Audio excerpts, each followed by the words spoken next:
आप सभी को जय मसीह की। आज का निर्गमन का अध्याय है 13। आइए हम पढ़ते हैं। फिर यहोवा ने मूसा से कहा, क्या मनुष्य के क्या पशु के इस्राएलियों में जितने अपनी अपनी माँ के जेठे हों उन्हें मेरे लिए पवित्र मानना वह मेरी ही है। फिर मूसा ने लोगों से कहा, इस दिन को स्मरण रखो जिसमें तुम लोग दासत्व के घर अर्थात मिस्र से निकल आए हो। यहोवा तुमको वहां से अपने हाथ के बल से निकाल लाया।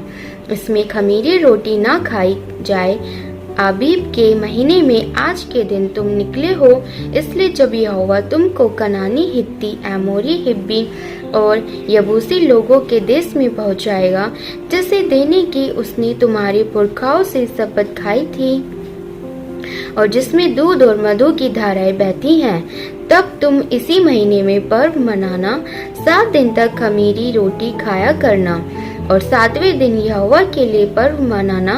इन 7 दिनों में खमीरी रोटी खाई जाए, वरन तुम्हारे देश भर में ना खमीर रोटी ना खमीर तुम्हारे पास देखने में आए। और उस दिन तुम अपने अपने पुत्रों को यह कह के समझा देना कि यह हम उसी काम के कारण करते हैं जो यहोवा ने हमारी मिस्र से निकल आने के समय हमारे लिए किया था। फिर यह तुम्हारे लिए तुम्हारे हाथ में एक चिन्ह होगा और तुम्हारी आंखों के सामने स्मरण करने वाली वस्तु ठहरे, जिससे यहोवा की व्यवस्था तुम्हारे मुंह पर रहे, क्योंकि यहोवा ने तुम्हें अपने बलवंत हाथों से मिस्र से निकाला है। इस कारण तुम इस विधि को प्रति वर्ष नियत समय पर माना करना। फिर जब यहोवा उस शपथ के अनुसार जो उसने तुम्हारे पुरखाओं से और तुम से भी खाई है, तुम्हें कनानियों के देश में पहुंचाकर उसको तुम्हें दे देगा, तब तुम में से जितने अपनी अपनी माँ के जेठे हो उनको और तुम्हारे पशुओं में जो ऐसे हो उनको भी यहोवा के लिए अर्पण करना। सब नर बच्चे तो यहोवा के हैं और गदही के हर एक पहिलौठे के बदले मेमना देकर उसको छुड़ा लेना, और यदि तुम उसे छुड़ाना ना चाहो तो उसका गला तोड़ देना।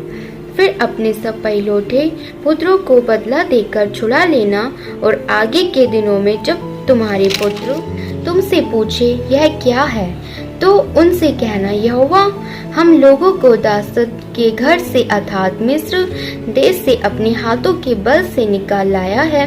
उस समय जब फ़िरौन ने कठोर होकर हमको जाने देना न चाहा, तब यहोवा ने मिस्र देश में मनुष्य से लेकर पशु तक सबके पहिलौठों को मार डाला। इसी कारण पशुओं में से जितने अपनी अपनी माँ के पहिलौठे नर हैं, उन्हें हम यहोवा के लिए बलि करते हैं, पर अपने सब जेठे पुत्रों को हम बदला देकर छुड़ा लेते हैं। यह तुम्हारे हाथों पर एक चिन्ह सा और तुम्हारी बोहों के बीच टीका सा ठहरे, क्योंकि यहोवा हम लोगों को मिस्र से अपने हाथों के बल से निकाल लाया है।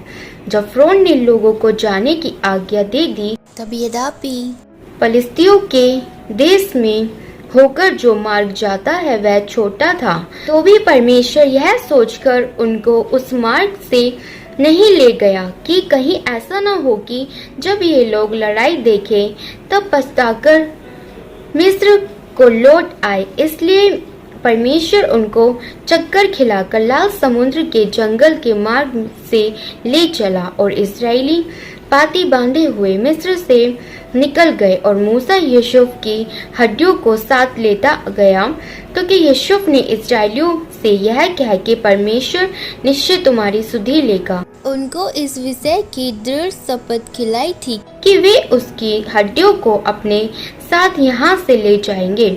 फिर उन्होंने सुक्कोत से कूच करके जंगल की छोर पर एताम में डेरा किया, और यहोवा उन्हें दिन को मार्ग दिखाने के लिए मेघ के खम्भे में और रात को उजियाला देने के लिए आग के खम्भे में होकर उनके आगे आगे चला करता था, जिससे वे रात और दिन दोनों में चल सके।